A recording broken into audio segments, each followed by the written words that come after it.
Capítulo 2. El odio como afecto nuclear de la agresión. Consideraciones teóricas. Hoy en día existen escasas dudas acerca de la preponderancia de la agresión en la conducta, fantasías y psicodinámica de los pacientes con trastornos graves de la personalidad. Aún así, los clínicos, teóricos e investigadores de este campo todavía están perturbados por la cuestión de si la agresión es innata, un instinto o pulsión, o secundaria a la frustración y al trauma.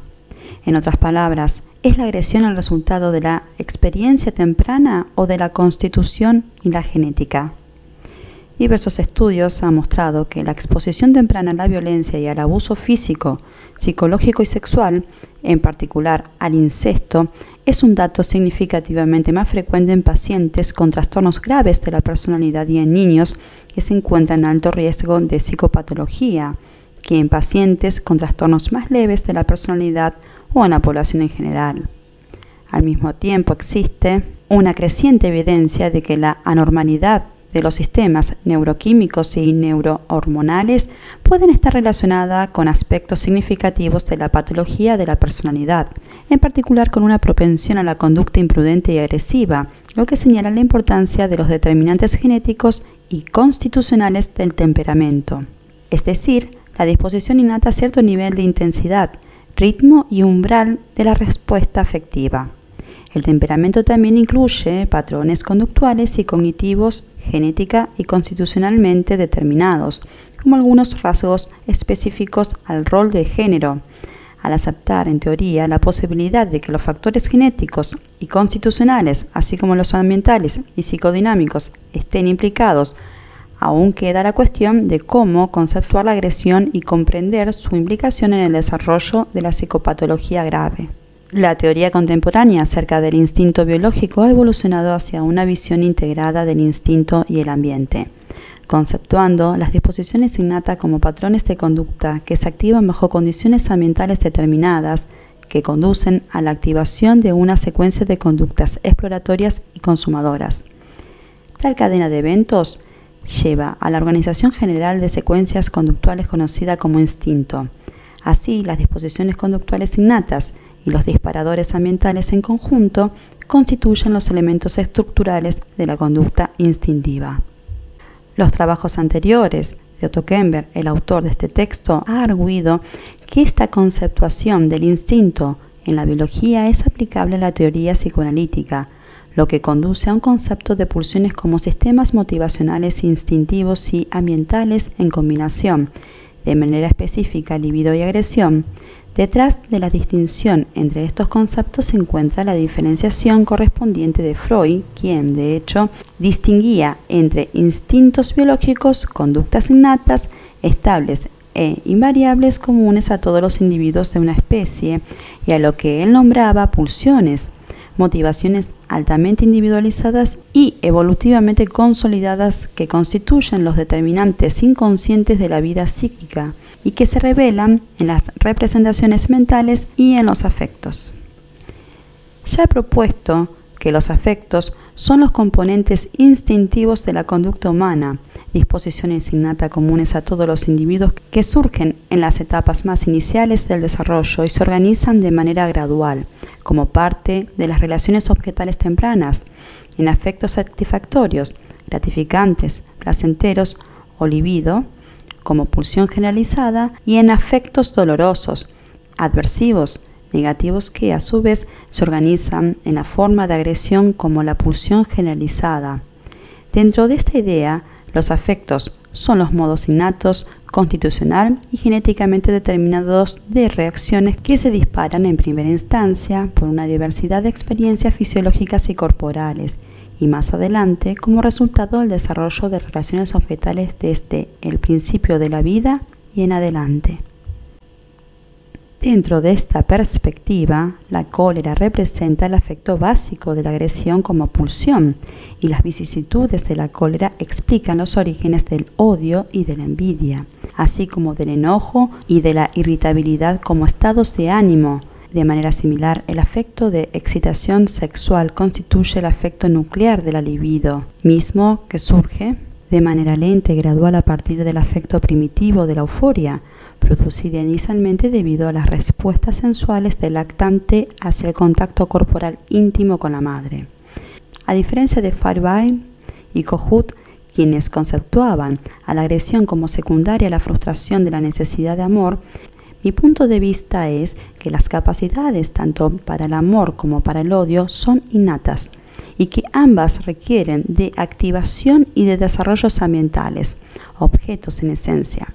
Los casos más graves de organización límite de la personalidad proporcionan evidencia de una grave inhibición primaria de la respuesta sexual que se origina a partir de una activación insuficiente de la sensualidad corporal y del desarrollo preponderante de reacciones agresivas en el contexto de alteraciones importantes en las relaciones objetales tempranas, en particular aquellas de la díada madre lactante. Como ya mencionó Krauss, ha propuesto que los afectos constituyen un sistema biológico filogenéticamente reciente que evolucionó en los mamíferos para señalar las necesidades del lactante a su madre y que corresponde a la capacidad innata de la madre a interpretar y responder a las señales afectivas de su cría. Este sistema instintivo alcanza una creciente complejidad y dominio en el control de la conducta social de los mamíferos superiores, en especial de los primates, y culmina en el desarrollo psicológico de los afectos, en el caso de los humanos. Propongo que el desarrollo afectivamente impulsado de las relaciones objetales, es decir, de las interacciones interpersonales reales y fantaseadas que se internalizan como un mundo complejo de autorrepresentaciones y de representaciones objetales en el contexto de las interacciones afectivas, constituye el determinante de la vida mental inconsciente y de la estructura del aparato psíquico. Los afectos se integran en pulsiones inconscientes y la libido y la agresión como pulsiones supraordinadas generales se ven representadas en cada relación objetal internalizada que se lleva a cabo por el afecto característico de esa relación objetal. En resumen, los afectos son los componentes básicos de las pulsiones y también sirven como señales de la activación de estas dentro del contexto de ciertas relaciones objetales internalizadas en particular. Dicha formulación teórica permite aclarar algunas de las diferencias aparentes en el desarrollo y organización de la libido y de la agresión como pulsiones. El afecto de la euforia, maximizado a través de la satisfacción que el bebé experimenta ante el pecho y por medio de los contactos físicos íntimos, en especial aquellos que implican zonas sensuales especializadas, es el que activa, nutre y estructura el desarrollo de la excitación sexual en todos sus aspectos pregenitales y genitales, el afecto específico nuclear de la excitación sexual, además de los aspectos afectivos de añoranza, ternura y preocupación, evolucionan a partir de la euforia primitiva. Del mismo modo, la agresión como pulsión se desarrolla a partir de la respuesta primitiva de llanto que evoluciona primero al afecto de cólera y después a la respuesta de llanto como parte de la tristeza. El odio, afecto nuclear de la agresión como pulsión, es un aspecto posterior y estructurado de la cólera, del mismo modo que la envidia en un desarrollo estructurado específico del odio. La reformulación de la relación entre afectos y pulsiones que se propone en la teoría psicoanalítica conceptúa la disposición constitucionalmente dada y genéticamente determinada hacia la activación de la agresión expresada por medio del temperamento. Dentro de esta conexión, también es posible que las deficiencias cognitivas, disfunciones cerebrales mínimas que interfieren con la organización de los estímulos perceptuales y facilitan la activación de la ansiedad bajo condiciones de incertidumbre, estén implicadas en una activación afectiva patológica. Por ejemplo, una capacidad limitada para la estimación del tiempo y la organización espacial aumentaría la sensibilidad del lactante a estar separado de su madre. Más aún, las experiencias traumáticas como el dolor intenso y crónico, el abuso físico y sexual y la patología grave de las relaciones objetales tempranas afectarían afectos agresivos, estableciendo una predominancia de la agresión general sobre el esfuerzo libidinal, lo que daría como resultado las condiciones para una psicopatología grave. En otras palabras, es factible reconciliar la separación artificial entre naturaleza y crianza por medio de un concepto de pulsiones que considere sus disposiciones afectivas constitutivas como apuntalamientos estructurales.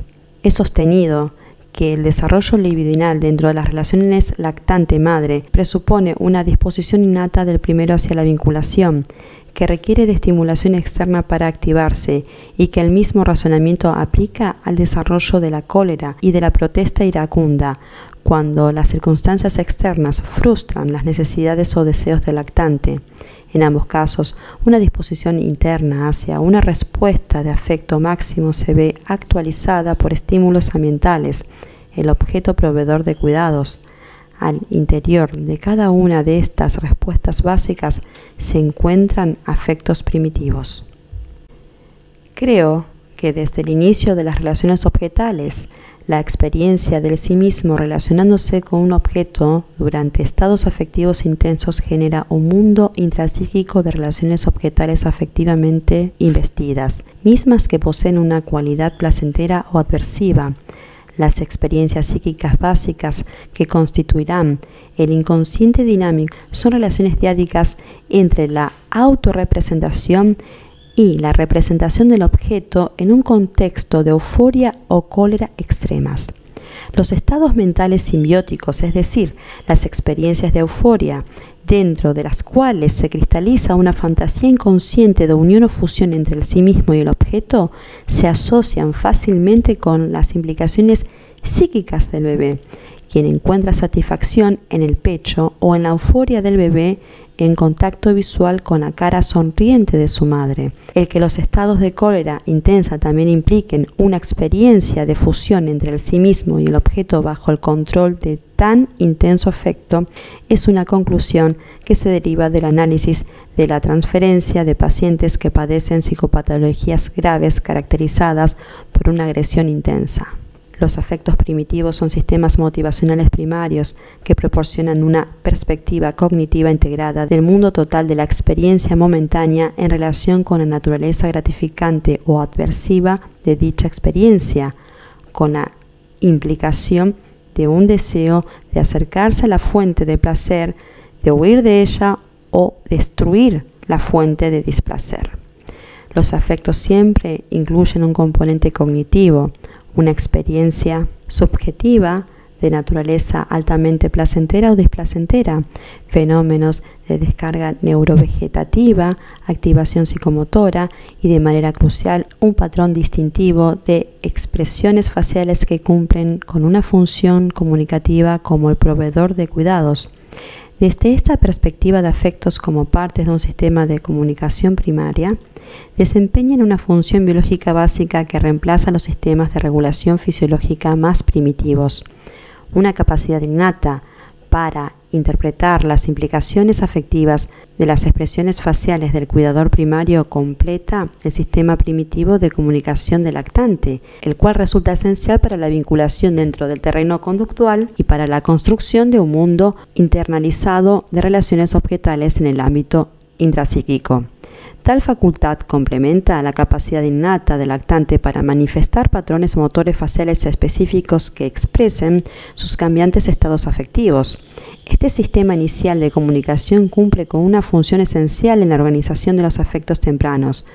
Como lo ha demostrado Krauss, una discrepancia entre la experiencia subjetiva del lactante y la expresión afectiva de la madre puede conducir a la desorganización de los patrones afectivos tempranos, lo cual llega a producir incapacidad del lactante para integrar su propia experiencia subjetiva y expresión afectiva, trastornando aún más las relaciones objetales tempranas.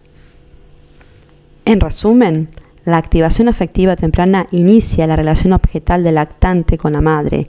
Es posible que la naturaleza de esta relación contribuya adicionalmente a la organización o a la desorganización del afecto. Esta desorganización temprana de los estados afectivos quizá, a su vez, genere distorsiones profundas y tempranas de las relaciones objetales internalizadas. Por ejemplo, Krauss ha demostrado tal desorganización de los afectos en la expresión facial de estados afectivos en pacientes esquizofrénicos y en las implicaciones afectivas del tartamudeo. El enojo y la cólera, la adversión y la repugnancia, el desprecio y el resentimiento son afectos integrados dentro de la agresión como pulsión general jerárquicamente supraordinada y que también sirven para expresar aspectos particulares de la misma. Si se acepta una versión modificada de los esquemas de desarrollo de Maslow, los cuales afirman que la diferenciación muy temprana durante estados afectivos de nivel inferior se alterna con estados mentales que reflejan el desarrollo de la fase simbiótica bajo condiciones de estado de afecto máximo. Los puntos de vista expresados aquí se ajustan cómodamente a las contribuciones de Maslow en cuanto a la comprensión del desarrollo normal y patológico de la simbiosis. Creo que la maduración y el desarrollo del yo bajo condiciones de estados afectivos de nivel inferior y la construcción del inconsciente dinámico durante estados de afecto máximo permiten integrar la observación de lactantes a nuestra creciente comprensión de las características estructurales del inconsciente dinámico proveniente de la exploración psicoanalítica. Las representaciones propias y objetales, indiferenciadas y agresivas investidas, constituidas por separado a partir de representaciones propias y objetales indiferenciadas y libidinalmente investidas, caracterizan la capa básica del inconsciente dinámico y reflejan la simbiosis temprana. La subsiguiente diferenciación de las representaciones propias y objetales en dominios libidinales y agresivos establece las características estructurales de la separación-individuación y de la psicopatología de la organización límite de la personalidad. Pienso que existe una conexión indisoluble entre la internalización de las relaciones objetales tempranas y de los estados afectivos, la díada de autorrepresentaciones y representaciones objetales y su contexto afectivo. La neutralización de la pulsión, según este concepto, implica la integración de las relaciones objetales idealizadas y persecutorias en que de origen se encontraban escindidas, lo que conduce a un concepto integrado del sí mismo y de los otros significativos, y a la integración de los estados afectivos derivados, todo ello a partir de las series agresivas y libidinales a la disposición afectiva atenuada, discreta, elaborada y compleja de la fase de constancia objetal. Psicopatología. Bajo ciertas condiciones, la pulsión agresiva domina el desarrollo temprano del aparato psíquico en forma tan poderosa que lo conduce a las estructuras psicopatológicas que se observan en la psicosis, en la organización límite de la personalidad, en los tipos graves de perversión y en algunos trastornos psicosomáticos. La observación clínica más esencial en tales padecimientos es la activación de una cólera intensa y generalizada en la transferencia, desde una irritación e irritabilidad leves y crónicas hasta expresiones altamente enfocadas e intensas de enojo. El paciente vira con facilidad al afecto básico de la cólera que, una vez explorados los elementos inconscientes fantasiados, a la larga revela las características estructurales del odio. La primera función de la cólera es el esfuerzo por eliminar una fuente de irritación o de dolor. Así, la cólera siempre es secundaria a la frustración o al dolor, aunque la intensidad de la respuesta de cólera quizá dependa de características temperamentales. La segunda función de la cólera es la de eliminar un obstáculo o barrera que se impone frente a una fuente real o fantasiada de satisfacción. El prototipo para una función de la cólera a nivel superior es eliminar a un objeto malo, es decir, una fuente supuestamente voluntaria de frustración, que se interpone entre el sí mismo y la satisfacción de una necesidad. La teoría kleiniana plantea la transformación inmediata de los estados muy tempranos de la frustración intensa, como la ausencia de la madre, en una imagen fantasiada de una madre mala, el objeto malo original interno y externo. Sin embargo, coincido con Laplanche en cuanto a que las experiencias traumáticas posteriores son capaces de transformar de manera retrospectiva a las experiencias tempranas en experiencias traumáticas secundarias y que, por tanto, el momento en el que la relación objetal internalizada vinculada a la cólera se cristaliza no es tan importante como el hecho de que suceda. A un nivel más avanzado del desarrollo, el deseo ya no es destruir al objeto malo, sino hacerlo sufrir. En este punto definitivamente se encuentra la compleja área del desarrollo en que se combinan el placer y el dolor, en que el sadismo expresa una condensación de agresión y placer, y que el afecto original de cólera aparece transformado en odio, con nuevas y más estables características estructurales. A un nivel todavía mayor del desarrollo, el deseo de hacer sufrir al objeto malo se convierte en un deseo de dominar y controlar al objeto malo, a fin de evitar la persecución temida por éste. Los mecanismos obsesivos del control pueden regular la supresión a represión de la agresión de manera psicopatológica.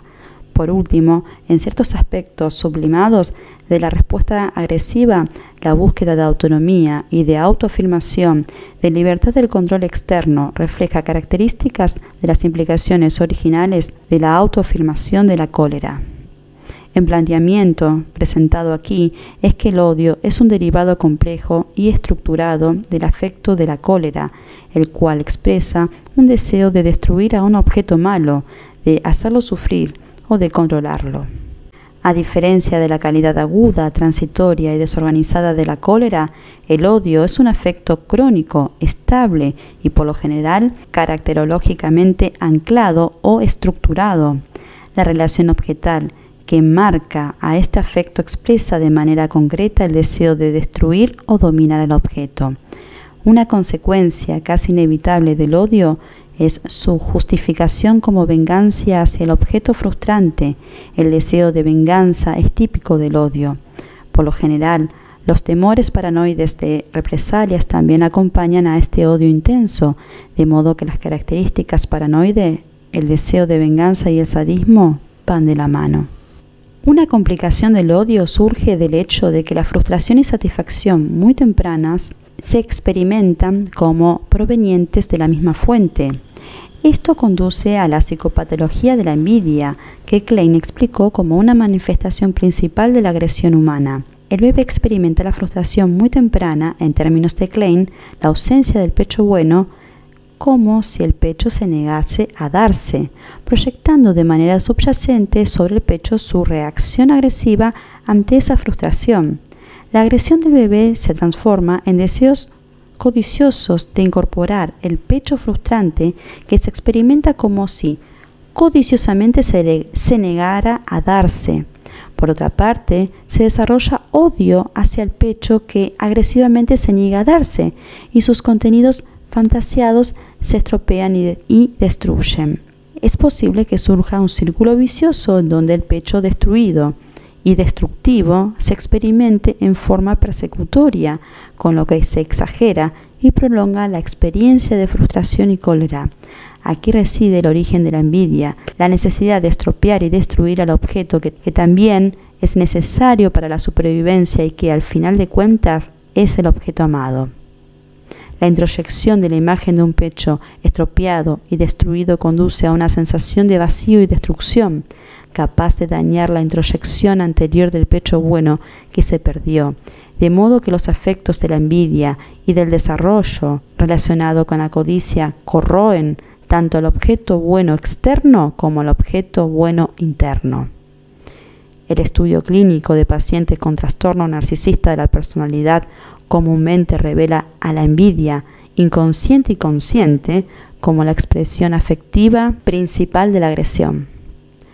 A medida que se avanza en la patología narcisista de mejor funcionamiento hacia los graves trastornos narcisistas de la personalidad con un abierto funcionamiento límite, es decir, con una falta generalizada de control de impulsos, tolerancia a la ansiedad y canalizaciones sublimatorias, aumenta la intensidad de la agresión que culmina en el síndrome narcisista maligno. En ocasiones el odio es tan intenso que deriva en una destrucción primitiva de toda conciencia de afecto, una transformación de los afectos agresivos en acciones o en acting out. Además de actuar como defensa en contra de la conciencia subjetiva del afecto, esta acción aniquila el funcionamiento cognitivo normal. Estos desarrollos caracterizan el síndrome descrito por Bion, que se constituye de arrogancia, curiosidad y pseudo-estupidez. Aquí la envidia y el odio se vuelven casi imposibles de diferenciar. La mayoría de los pacientes con graves trastornos histriónicos o límites de la personalidad y con importantes tendencias de autodestrucción, automutilación suicida o antisociales, muestran poderosos elementos de envidia en el contexto de una intensa activación del odio. Por otra parte, lo que se podría considerar como la manifestación más pura del odio, con una relativa ausencia de envidia en sí, se observa en pacientes que han sufrido traumas físicos y en algunas víctimas de abuso sexual o incesto.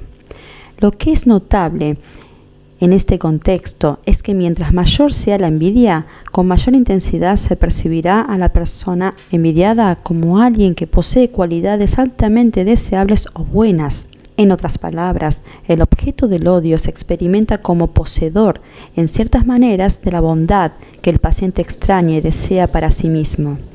Lo anterior no ocurre cuando el odio puro se dirige hacia un objeto percibido como un enemigo peligroso y sádico. El fin del odio es la destrucción de una fuente de frustración que se percibe como que está atacando a sí mismo de manera sádica. La envidia es una forma de odio hacia otro que se percibe como si estuviese negándose de dar algo sumamente deseable de manera sádica o burlona. Con frecuencia, aunque no siempre, los pacientes con una intensa patología narcisista poseen un historial de relación con una figura parental que parecía estar operando como un padre o madre suficientemente bueno, pero que mostraba una indiferencia subyacente hacia el paciente y una tendencia a explotarlo de manera narcisista.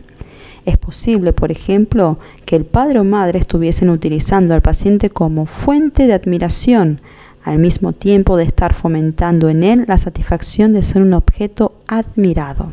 Abordaje clínico.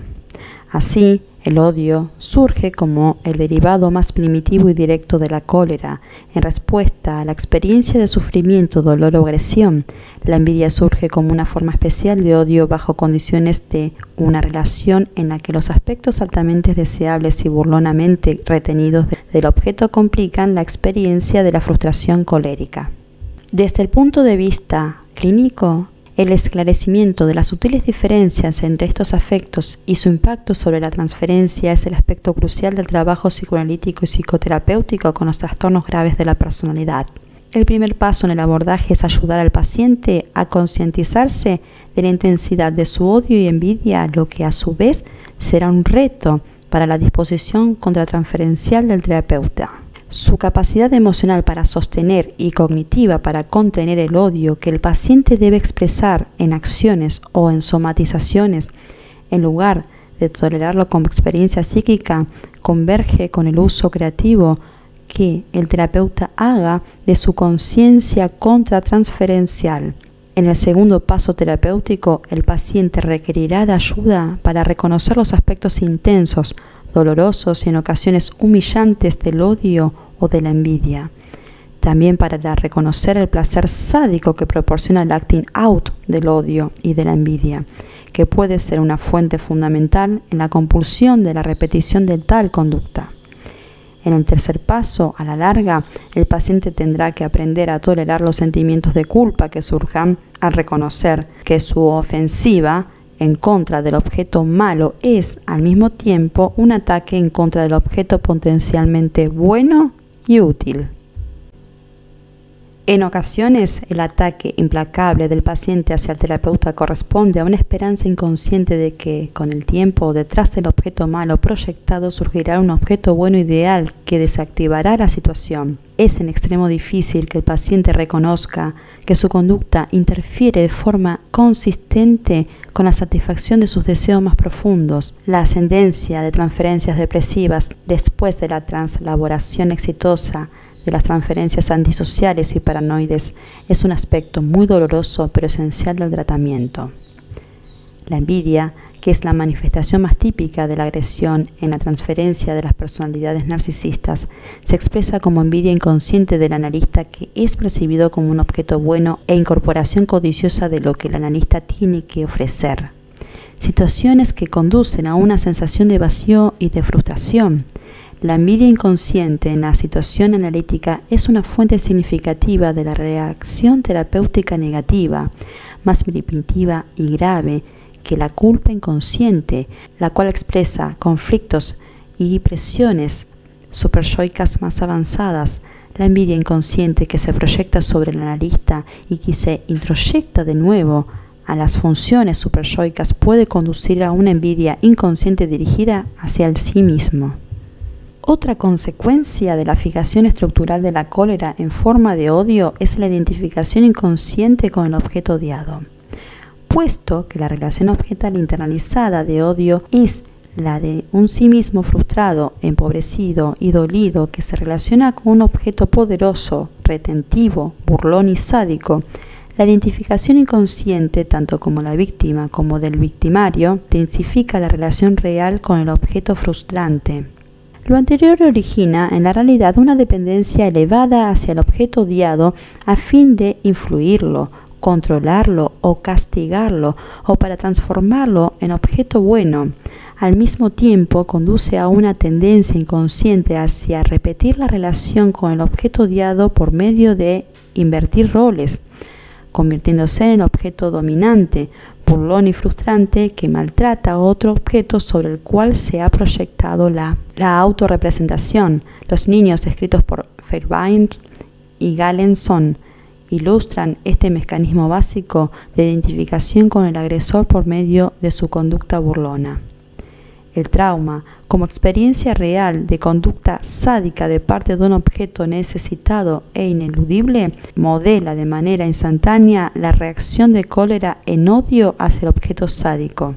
En Estados Unidos de América y en el extranjero, se ha informado de la generalización de abuso físico, del abuso sexual y de presenciar actos violentos en el caso de pacientes con graves psicopatologías, aun si se toma en cuenta la distorsión de los análisis estadísticos debido al impacto del énfasis actual ideológicamente motivado sobre el incesto y el abuso sexual.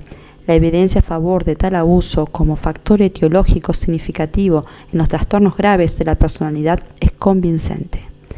Creo que el mecanismo subyacente es el establecimiento de una relación objetal internalizada que se encuentra bajo el control de la cólera estructurada, es decir, el odio.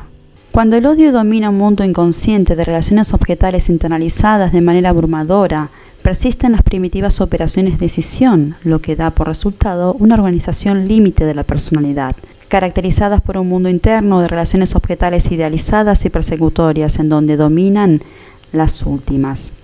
Como corolario a lo anterior se encuentran tendencias paranoides, un odio egosintónico caracterológicamente estructurado, sadismo y ánimo vengativo.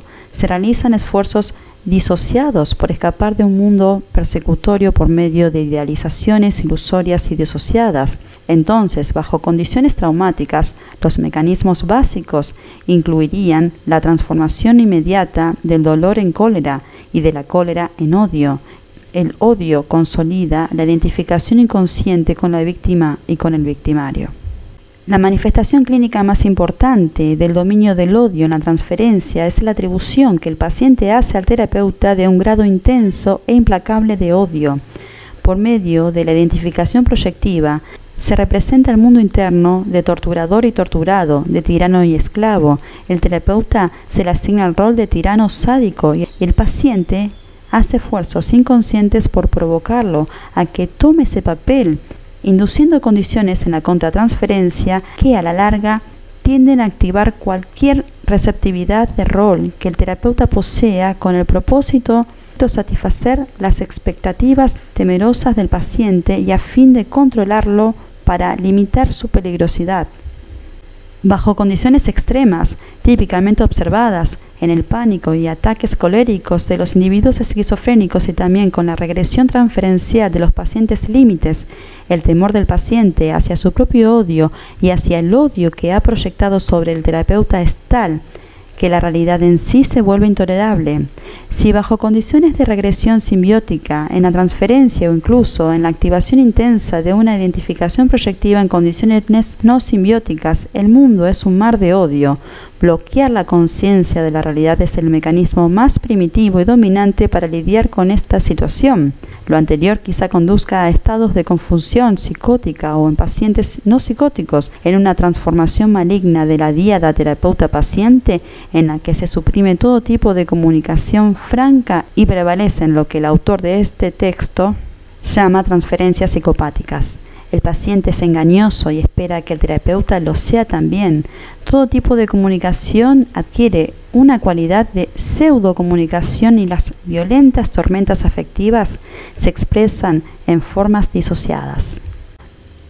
Bajo condiciones menos extremas, como las que se pueden observar en el narcisismo maligno, es posible que el paciente manifieste una intensa curiosidad acerca del terapeuta, al grado de espiar la vida del terapeuta en forma activa.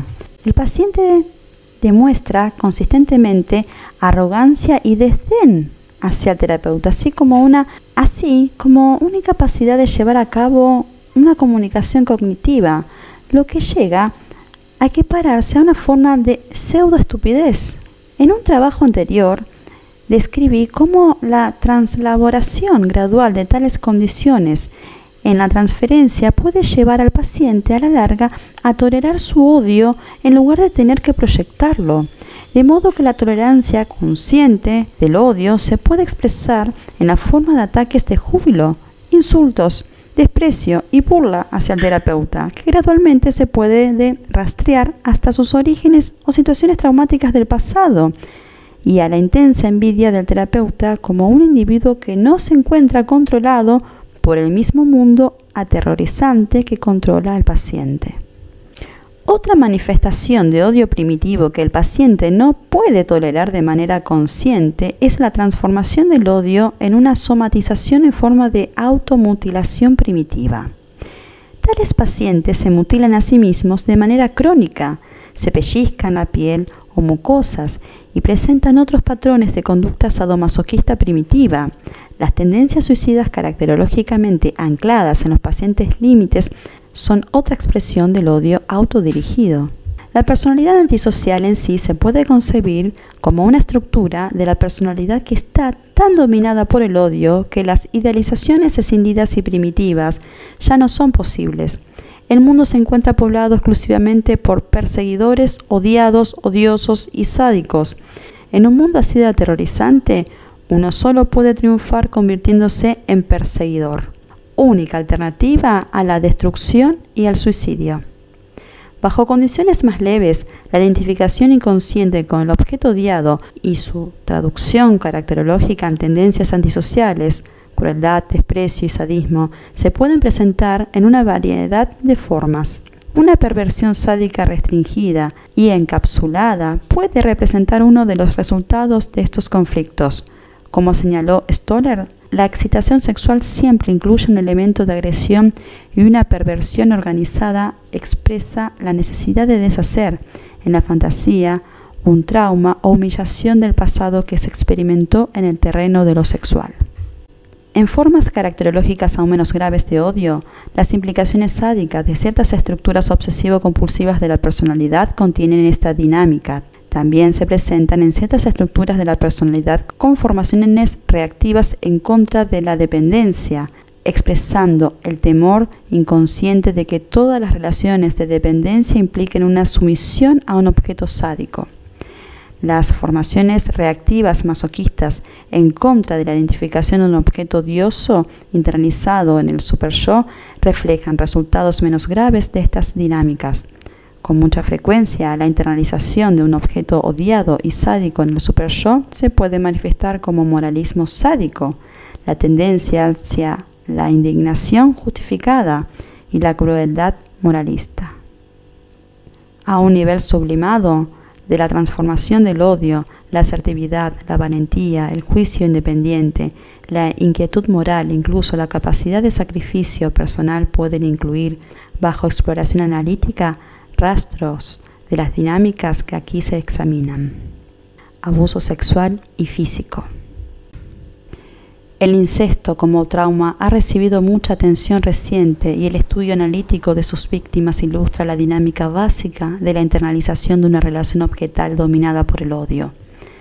Al explorar estas psicodinámicas se debe tener en mente que el componente sadomasoquista de la excitación sexual permite que se enliste la agresión al servicio del amor.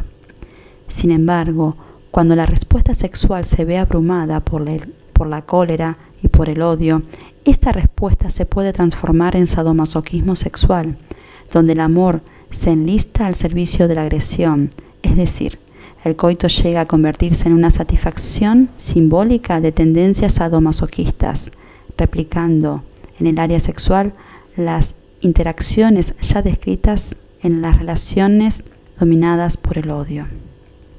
No todo el abuso sexual se experimenta como agresivo.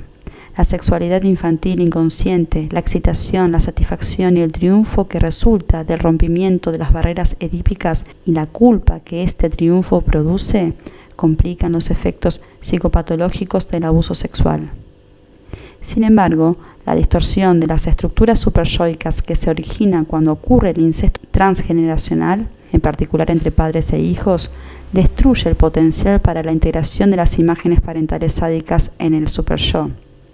Así, el conflicto entre la excitación sexual y la culpa se transforma en una pugna entre la frágil idealización y la agresión abrumadora, lo que crea una situación traumática en la que no se logra diferenciar entre los esfuerzos libidinales y agresivos.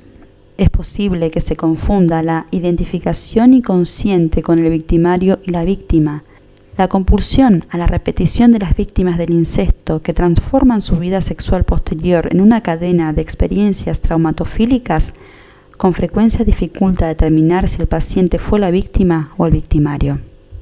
En la situación clínica, tales víctimas del incesto reactivan la identificación con la díada víctima de victimario e inconscientemente intentan reproducir la experiencia traumática a fin de deshacerla y recobrar al objeto ideal detrás del perseguidor. Además, la compulsión a la repetición expresa su deseo de venganza, la racionalización del odio hacia el seductor y la potencial sexualización del odio en forma de esfuerzos de seducir al seductor. En ocasiones, el tratamiento psicoanalítico de las víctimas de incesto, quienes tuvieron experiencias sexuales con terapeutas anteriores, repite estas experiencias con claridad sobrenatural. La envidia inconsciente del terapeuta inconsciente que no está implicado en la mezcla caótica de odio y sexualidad en la que el paciente se siente irremediablemente atrapado es otra fuente más de reacciones terapéuticas negativas. Las recientes investigaciones de París confirman la importancia de una historia de abuso sexual en pacientes con trastorno límite de la personalidad, así como su tendencia hacia las reacciones disociativas. París también señala que una predisposición a las reacciones disociativas no parece ser secundaria al trauma sexual. En la práctica clínica, ambos problemas se observan en conjunto con cierta frecuencia. Algunos pacientes límite presentan reacciones disociativas en forma de amnesias, estado de despersonalización e incluso personalidades múltiples, de las cuales están conscientes los pacientes en sentido cognitivo, pero se encuentran escindidas en términos afectivos. Lo que suele resultar notable en tales estados disociativos es la implacable indiferencia del paciente a lo que parece ser un dramático fenómeno psicopatológico. Algunos pacientes, de hecho, afirman la autonomía de sus personalidades escindidas de manera casi desafiante, mientras que al mismo tiempo se rehúsan a considerar que tengan cualquier responsabilidad personal con relación a estos fenómenos. Con frecuencia, la disociación mutua entre los estados alternos de personalidad hace emerger la pregunta de que por qué algunos estados de personalidad no incongruentes parecen estar escindidos unos de los otros. En la experiencia del autor de este libro, cuando el clínico pregunta cómo la personalidad central del paciente, su sentido de conciencia, preocupación y responsabilidad se relacionan con estos estados de personalidad escindidos, de inmediato se dispara un nuevo desarrollo en la transferencia. Muchos pacientes exhiben una reacción paranoide a tales preguntas. Esto evoluciona en una disposición transferencial específica en la que el terapeuta aparece como figura persecutoria, en contraste con otras personas en la vida del paciente, incluyendo otros terapeutas, que se idealizan como considerados, tolerantes, aceptantes, admiradores y comprensivos. El estado alterno de personalidad del paciente asume significados más específicos con relación a tales representaciones objetales escindidas, lo que permite un esclarecimiento de la función de tales estados escindidos en la transferencia. En resumen, Abordar al paciente desde la posición de un supuesto sí mismo observador central y categórico ilumina las escisiones ocultas en la transferencia y permite la exploración de las dinámicas inconscientes implicadas en el estado de personalidad escindido que se ven oscurecidas por la reacción común y aparentemente despreocupada de tales estados. Ahora, es posible que el paciente esté tentado a acusar airadamente al terapeuta de no creer en la existencia de sus personalidades múltiples. La posición preocupada y neutral del terapeuta, interesado en la experiencia del paciente, no cuestionando su autenticidad, pero al mismo tiempo evaluando las implicaciones para la experiencia central propia del paciente, gradualmente le permite al paciente aumentar su función de autoobservación, a diferencia de la previa negación defensiva de preocupación y de lo que se podría llamar una ciega recreación de los estados disociativos. En los graves trastornos de la personalidad, este abordaje transforma lo que parece ser una dramatización ilusoria y con frecuencia aparentemente carente de afecto en una relación objetal concreta, en la que surgen intensa cólera y odio, escindida de otras relaciones objetales idealizadas. Una vez que la emergencia de estados de afecto máximo mutuamente escindidos se vuelve evidente en la transferencia, puede proceder la integración interpretativa de estos desarrollos. Esta perspectiva contrasta con la tendencia de parte de algunos terapeutas a explorar cada estado de personalidad disociado, al tiempo que se respeta su condición escindida, pasando por alto la negación defensiva de preocupación acerca de esta situación.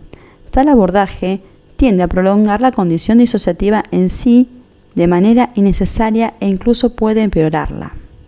Cuando tales reacciones disociativas ocurren en un contexto de incesto o abuso sexual anteriores, reales o fantaseados, es posible observar con frecuencia una similar negación defensiva de preocupación por la naturaleza del proceso disociativo.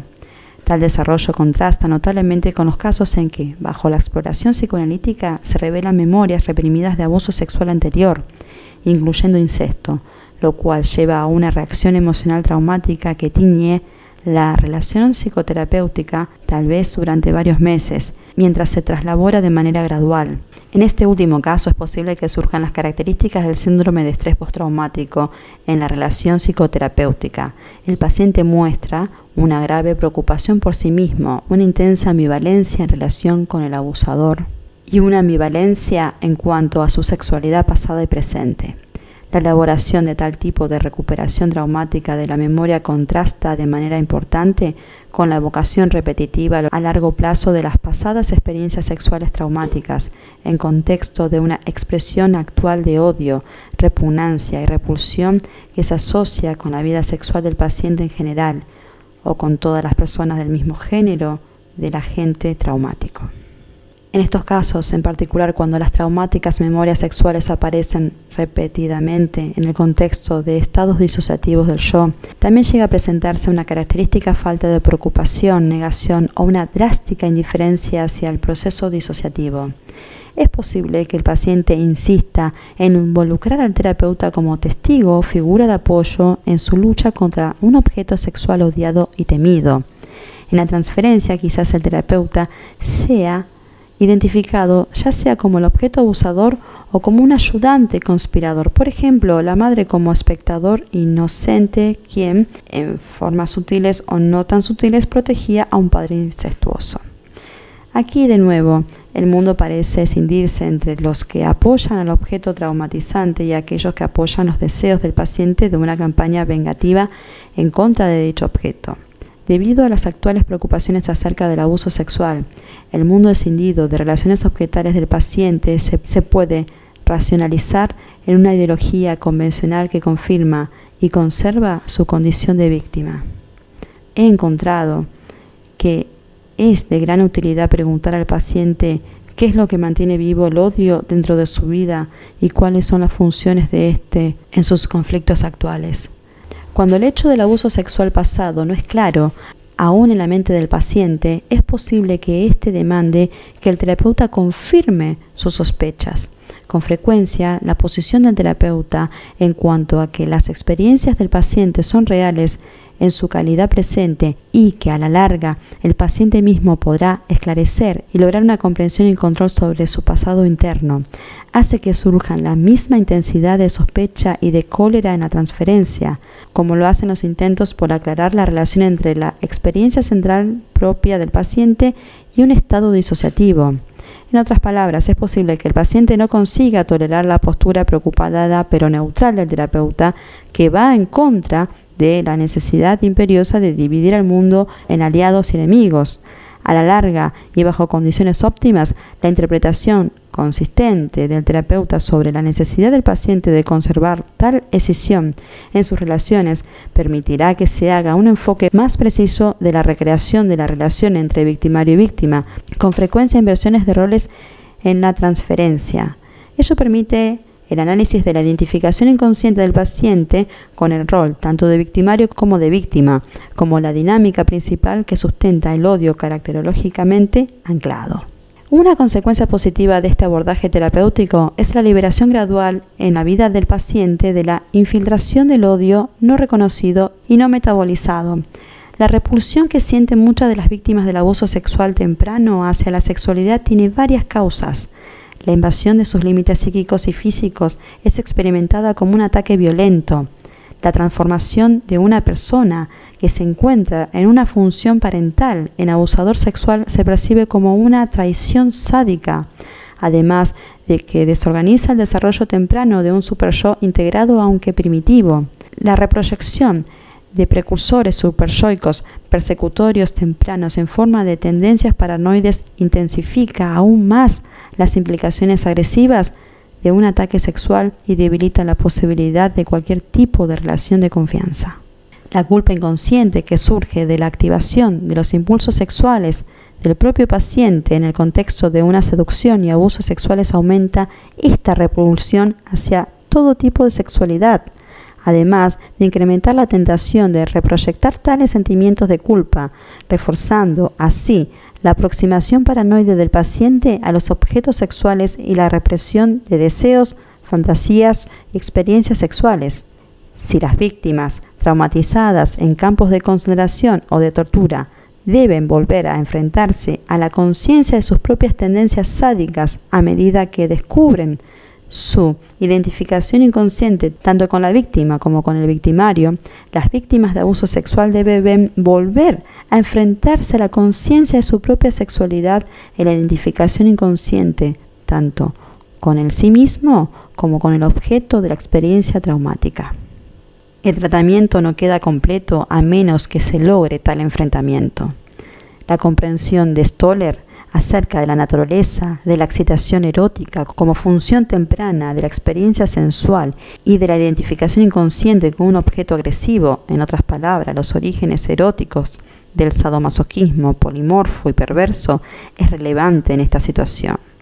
En algún momento, una tendencia sadomasoquista tolerable y atenuada debería volverse disponible para retraducirse en un lenguaje de fantasías eróticas, lo cual abriría el acceso al componente polimorfo perverso de la sexualidad genital adulta. Comentarios adicionales acerca del tratamiento. En el tratamiento de pacientes cuya transferencia se encuentra dominadas por el odio, es importante en primer lugar establecer un marco riguroso, flexible, pero firme para la relación terapéutica. Este paso controla los acting out, que pueden poner la vida y el tratamiento en peligro. Para el terapeuta es imprescindible percibirse a sí mismo como a salvo, a fin de analizar la regresión profunda dentro de la transferencia.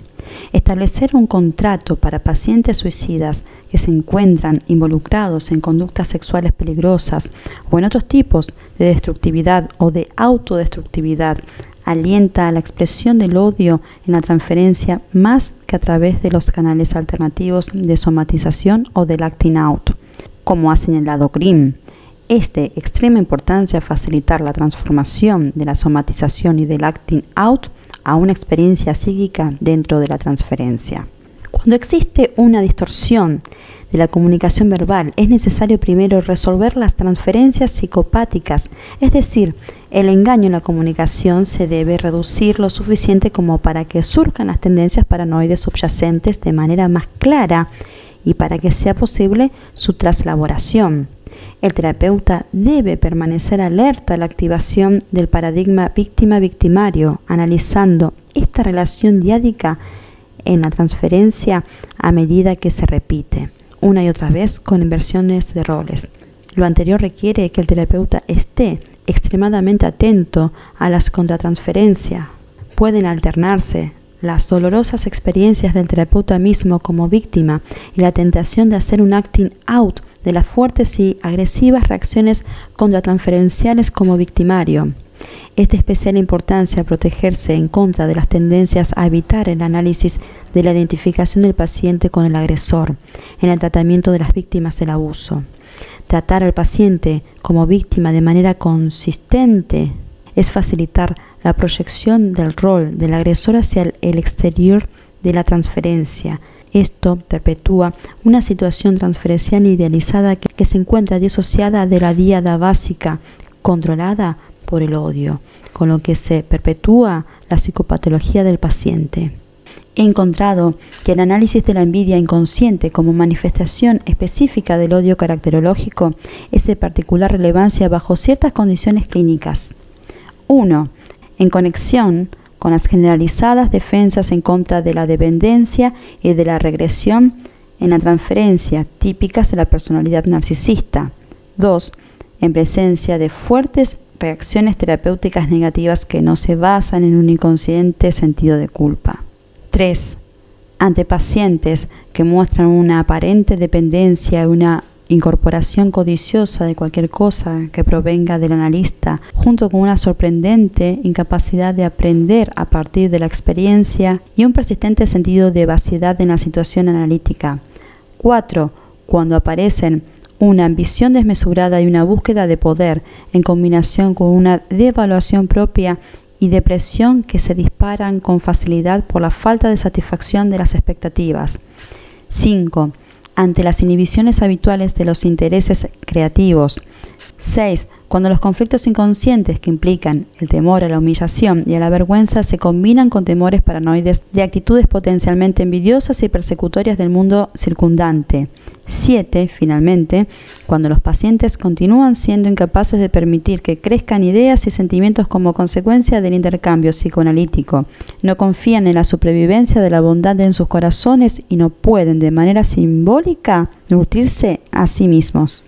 La tolerancia de la envidia, su elaboración y traslaboración como parte de un crecimiento emocional, el sentido de riqueza y fortuna internas que surgen de la capacidad de agradecer y apreciar a los demás y el gozo de los éxitos de otros, todos ellos son los objetivos y consecuencias fundamentales del trabajo analítico. La resolución de los conflictos que implican una envidia inconsciente permite el crecimiento de la capacidad de agradecimiento y del potencial de reparación y sublimación derivados. Existen límites al tratamiento de padecimientos que surgen del tipo de odio que se han descrito. El más fundamental es el deterioro o ausencia de funciones superyoicas que se encuentra en las personalidades antisociales. Al momento presente, los pacientes con síndrome narcisista maligno definen el límite de lo que es posible alcanzar por medio de enfoques de orientación analítica. Cuando la expresión egosintónica del odio se traduce en un disfrute sádico de los ataques en contra del terapeuta, es imposible soslayar la importancia de la sustentación emocional y de la contención cognitiva. El trabajo consistente del terapeuta con los desarrollos contratransferenciales, a menudo fuera de las sesiones de tratamiento, llega a adquirir gran importancia en estos momentos, cuando la negación del odio adopta formas más complejas, como en el caso de reacciones disociativas o de esfuerzos de seducir al terapeuta hacia una recreación de venganza odiosa. El abordaje interpretativo de tales desarrollos quizá aumente la agresión en la transferencia de manera temporal. Sin embargo, permitirá un análisis completo de la relación objetal internalizada implicada. Por último, los desarrollos sadomasoquistas crónicos en la transferencia se deben explorar con sumo cuidado en términos de su valor para la obtención de información y para la traslaboración, en lugar de los acting out repetitivos que no avanzan la tarea terapéutica, sino que posiblemente solo refuercen o incluso creen un nuevo canal para el acting out de la agresión.